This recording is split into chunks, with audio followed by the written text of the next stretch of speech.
Assalamualaikum warahmatullahi wabarakatuh. Oke, sekarang saya akan menjelaskan tentang perkembangan teori atom, konfigurasi elektron, dan mekanika kuantum. Kenapa sih di sini C? Kemarin kan udah A sama B ya, bab 1. Nah, sekarang itu kita lanjut ke sini. Saya anggap ini adalah C. Kita langsung masuk bab 2 ini sebenarnya ya. Oke, bab 2. Bab 2 ini saya akan menjelaskan tentang perkembangan teori atom. Kenapa sih harus mempelajari hal tersebut? Karena seperti yang kita ketahui nih, atom itu apa sih? Takutnya kalian kita udah belajar jauh-jauh tapi atomnya belum tahu.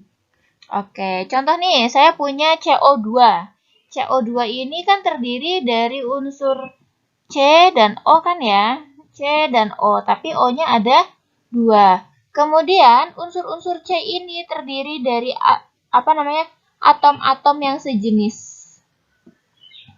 Terdiri dari atom-atom yang sejenis, terdiri jadi kayak cenderung sel ya. Nah, kalau misalnya cenderung sel berarti dia merupakan satuan terkecil. Oke. Nah, jadi kita akan mempelajari atom alias pembentuk unsur-unsur yang ada di sini. Kayak gitu ya. Atom apakah bisa dilihat? Oh, tentu saja tidak bisa.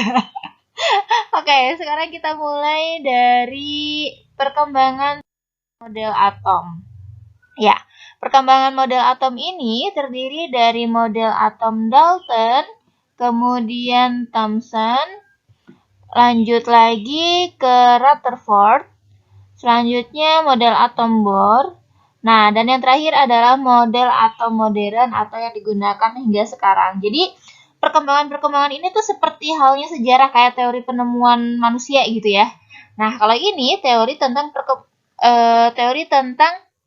model atom. Kalau teori itu ibaratnya bisa diubah-ubah. Nah, sesuai dengan perkembangannya. Tapi kalau hukum ya udah, contoh nih kalau misalnya hukum itu benda akan selalu jatuh ke bawah. Berarti kan dia hukum gravitasi. Karena memang faktanya mau di apapun, mau sampai kapanpun, dia akan tetap jatuh ke bawah kan. Kalau misalnya teori ini perkembangan teori. Namanya perkembangan teori itu ketika dia menemukan sesuatu yang baru dan lebih baik dan lebih menentukan dan sesuai dengan faktanya atau berdasarkan penelitiannya, maka model ini disebut dengan istilah teori.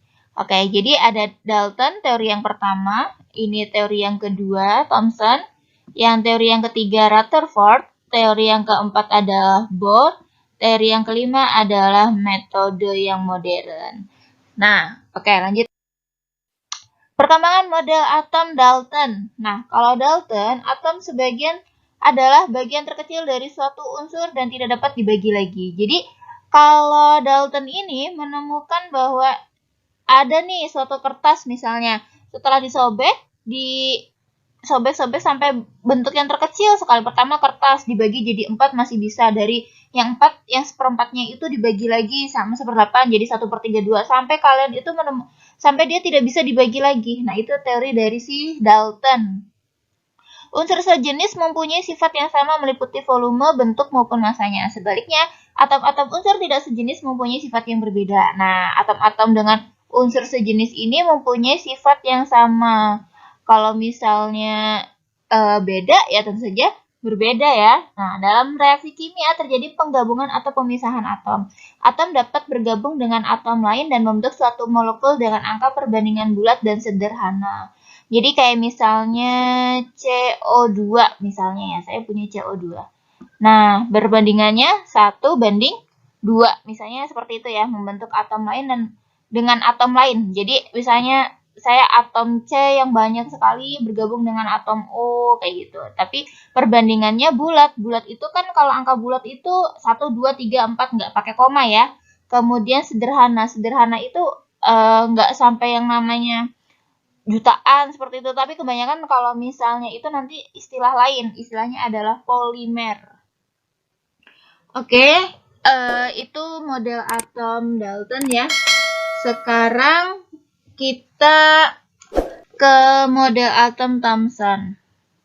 Jadi gampang ya, pokoknya intinya bulat. Si Dalton itu menganggap bahwa atom itu menyerupai seperti ini, tidak bisa dibagi lagi. Ibaratnya kalau saya punya titik, nah lihat nggak yang merah? Yang merah ini, nah itu seperti halnya tidak bisa dibagi lagi. Kemudian seperti bola pejal ya, ini tuh dianggapnya bola pejal. Jadi teori bola pejal, kalau misalnya Thomson teorinya bola, ingat aja teori bola pejal. Oke. Sekarang ke Thomson. Nah, kemudian Thomson menggambarkan model atomnya setelah menemukan sinar katode. Nah, untuk sinar katode ini nanti kita bahas di video selanjutnya ya. Jadi kalau misalnya si Thomson ini menemukan menggambarkan satu atom tergambarkan bermuatan positif yang di dalamnya tersebar elektron seperti kismis dalam roti. Nah, dalam roti kismis. Jadi Thomson menemukan partikel subatom.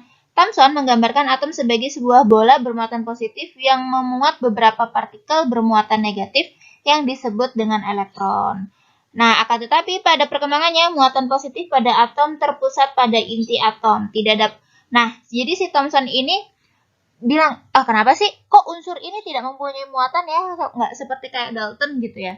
Tapi tiba-tiba si Thomson ini menemukan bahwa ternyata sinar katode itu bermuatan negatif. Secara otomatis, ini tidak mungkin kalau misalnya tidak bermuatan. Jadi istilahnya kalau teorinya teori kismis, banyak ini. Jadi ada elektron-elektron yang berterbaran. Nah, kalau ini saya punya roti, kemudian kismisnya ya seperti ini.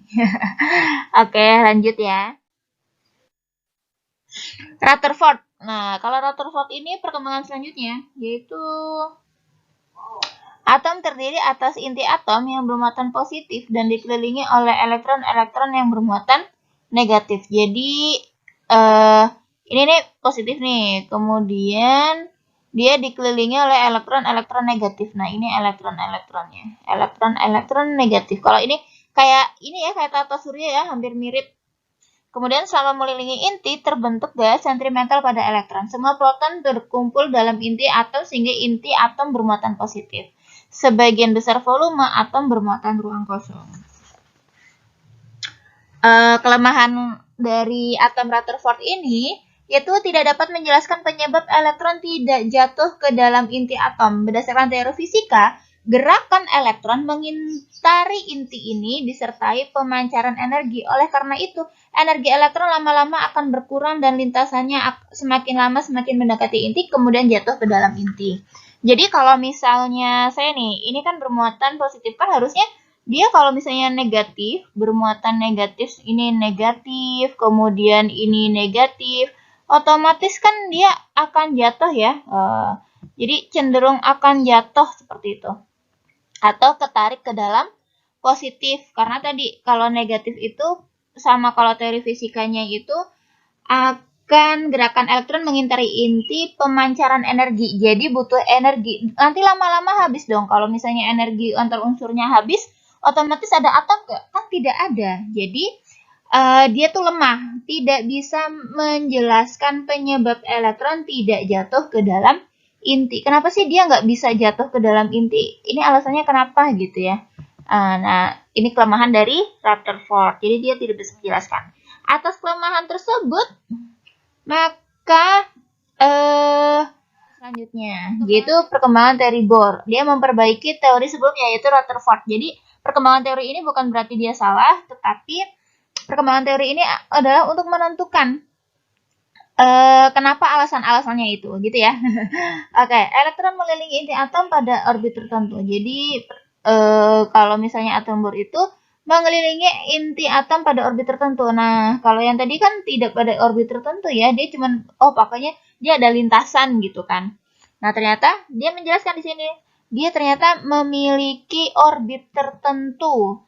Selama elektron berada dalam lintasannya, energi elektron akan tetap. Nah, ini alasannya nih, kenapa dia tidak jatuh ke dalam positif. Karena dia memiliki energi yang tetap sehingga tidak ada energi yang diserap atau dipancarkan sesuai dengan teori fisika yang sebelumnya. Nah, elektron hanya dapat berpindah dari satu lintasan stasioner ke lintasan stasioner lain dengan menyerap atau melepas energi. Jadi, kalau saya punya elektron yang terluar, pindah ke dalam sini juga bisa. tetapi dengan melepaskan atau menyerap energi seperti itu. Lintasan stasioner elektron yang diperoleh memiliki momentum sudut dengan kelipatan ini. Weh. Oke, untuk kelipatan yang seperti ini tidak perlu diingat-ingat ya, tidak masalah. Yang penting kalian paham. Kemudian kelemahan dari atom bor, ternyata ini juga punya kelemahan ternyata. Si atom bor ini mempunyai kelemahan, yaitu hanya dapat menjelaskan spektrum atom hidrogen dan tidak mampu menjelaskan spektrum atom-atom berelektron banyak. Namun, pada perkembangan selanjutnya, teori atom bor menjadi acuan bagi beberapa ilmuwan dalam melahirkan teori atom modern lainnya. Nah, baru nih. Ini ternyata walaupun sudah sepertinya sempurna gitu ya, tetap seperti halnya kita lah. Ngerasa bahwa diri kita sempurna, ternyata masih tetap ada.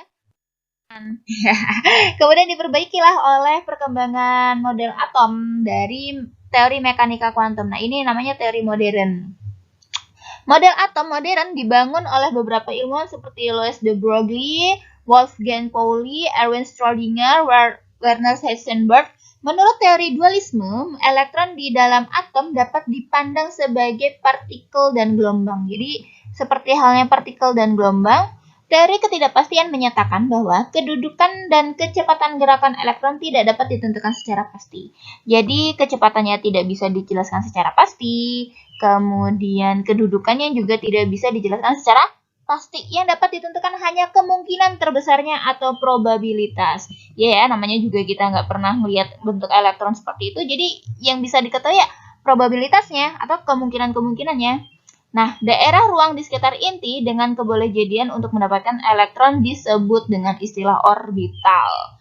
Nah, perkembangan teori mekanika kuantum inilah yang nanti kita akan bahas selanjutnya untuk menentukan kulit atomnya berapa, ininya berapa gitu ya. Oke, menurut teori atom ini tidak bergerak. Atom itu tidak bergerak pada lintasan tertentu, kemudian kulit-kulit atom bukan kedudukan yang pasti dari suatu elektron, dengan menggabungkan asas ketidakpastian Heisenberg yang menyatakan bahwa kedudukan dan momentum suatu elektron tidak dapat ditentukan secara bersamaan, dan mekanika gelombang Louis de Broglie yang menyatakan atas dualisme gelombang. Schrödinger merumuskan konsep orbital. Orbital adalah suatu tempat peluang elektron dapat ditentukan. Teori ini merupakan teori pokok atom modern dan digunakan hingga sekarang untuk untuk kimianya ya. Jadi perkembangan atom mekanika kuantum ini yang nanti kita akan mempelajari kayak misalnya 1s2, 2s2 kayak gitu ya. 1s2, 2s2. Apaan ini ya? Oke, kalau yang sebelumnya itu yang kita pelajari kalau misalnya atom bor itu misalnya gini deh. Lihat deh, nomor atom 3Li. 3Li. Nah, kalau atom bor itu mengatakan bahwa berdasarkan kulit ya. Jadi 2 habis itu 1. Nah, ini gimana caranya? Tapi kalau misalnya 3Li berdasarkan mekanika kuantum, maka dia berdasarkan konfigurasi atau ketidakpastian. Nah, jadi 1s2.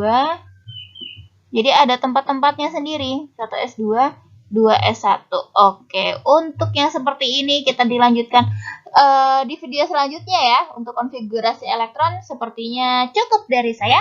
Wassalamualaikum warahmatullahi wabarakatuh. Jika ada pertanyaan silahkan tulis di bawah kolom komentar dan tentukan nomor menit keberapa biar saya bisa langsung menjawabnya.